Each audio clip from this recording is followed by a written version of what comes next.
News is coming from the United States about the future MW-75 Tiltrotor, which now has an official name. Presented during an annual conference in America, this helicopter aims to support and eventually replace the well-known UH-60 Black Hawk. However, calling it a helicopter is a bit simplistic. In fact, we are talking about a tiltrotor. But before we look at the technical aspects, let's understand something about the name and the program.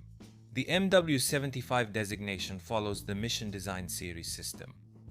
The abbreviation MV indicates a multi-role aircraft with vertical takeoff. The number 75, on the other hand, refers to the year the United States Army was founded, 1775. However, if you follow the channel, you know that we had already talked about this information before.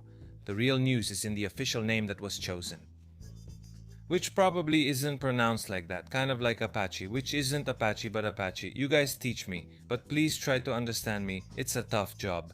Now, the most attentive among you will have noticed that there's a number inside the name, the number 2. I'll explain right away. Bell Textron says that the name Cheyenne is a tribute to Native American tribes. As for the number 2, during the years of the Vietnam War, the name Cheyenne was assigned to the AH-56, a rather sophisticated attack helicopter, both in terms of technology and looks. Despite its high performance and futuristic innovations, the program was cancelled due to technical problems, high costs, and a fatal accident in 1969. Looking at the program instead, in December 2022, the United States Army selected the project based on Bell Textron's V-280 for the program. The decision was motivated by the maturity of the project, the lower risk associated with its life cycle, and its ability to meet the required range and speed requirements. I'll give you some data about this later. This choice marked the start of the next phase of development, leading to the definition of the operational platform. This program aims to provide ground forces with a platform capable of operating over long distances and in complex, challenging environments characterized by advanced threats and contested airspace. From a performance standpoint, this tiltrotor introduces a clear leap forward, an evolution compared to the most famous and well-known platforms currently in service. This aircraft is capable of exceeding 500 km/h, about twice the speed of the UH-60M. The stated range, on the other hand, exceeds 1700 to 2000 kilometers without refueling, because this tiltrotor will also have the capability to be refueled in flight. By the way, I want to thank Aris Defesa for converting the units from miles to kilometers, making my life easier. Thank you. The transport capacity can carry between 12 and 14 fully equipped soldiers. Alternatively, the aircraft can carry about 4,500 kilos of internal cargo. These values make it possible to carry out insertion and support missions over much greater distances than those currently possible with traditional helicopters. A small side note, I remind you that the United States is carrying out a series of programs to modernize and evolve helicopters like the ones mentioned earlier, to make them autonomous, guided, and piloted in certain situations by artificial intelligence. We will need to address this topic in the coming months. And speaking of the future of the channel, if you like what we do, please leave a like, share this video on your social media, and comment below with a greeting or your thoughts.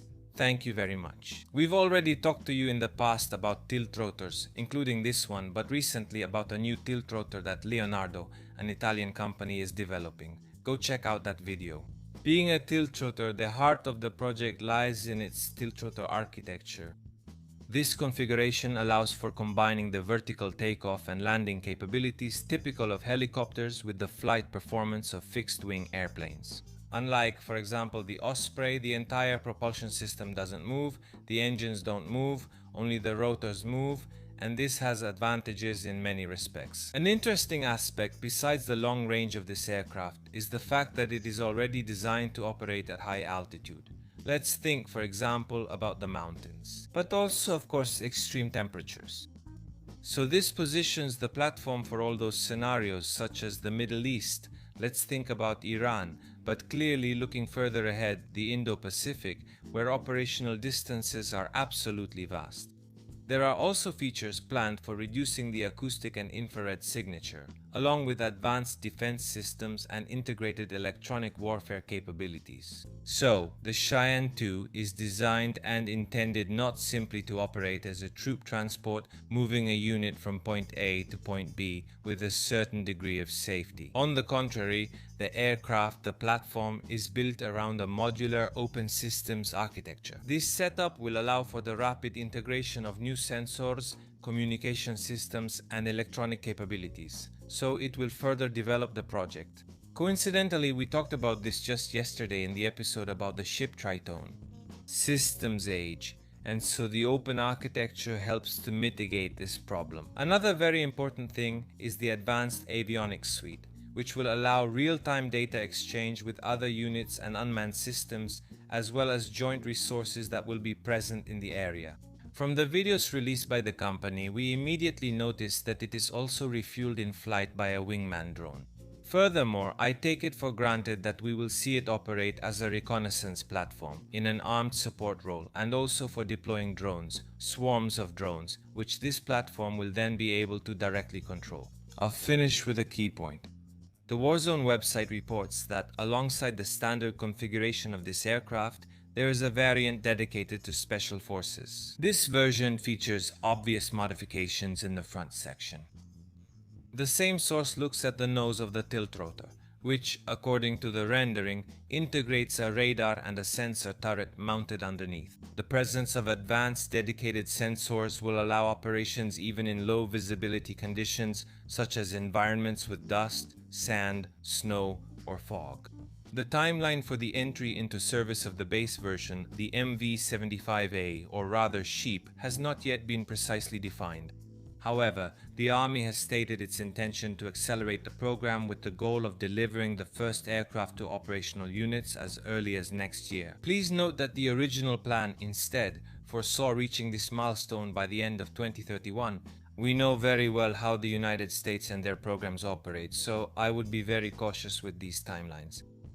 Greetings to the Constellation class and to the M10 Booker watching us from up there. So, that's all for today. Now it's your turn. Let me know what you think. Please make sure to check the first comment on the YouTube channel for more details. Here I made a pun, but I think you got it. Cheyenne or Cheyenne? Cheyenne? Anyway, see you soon here on Gens Italia. Bye!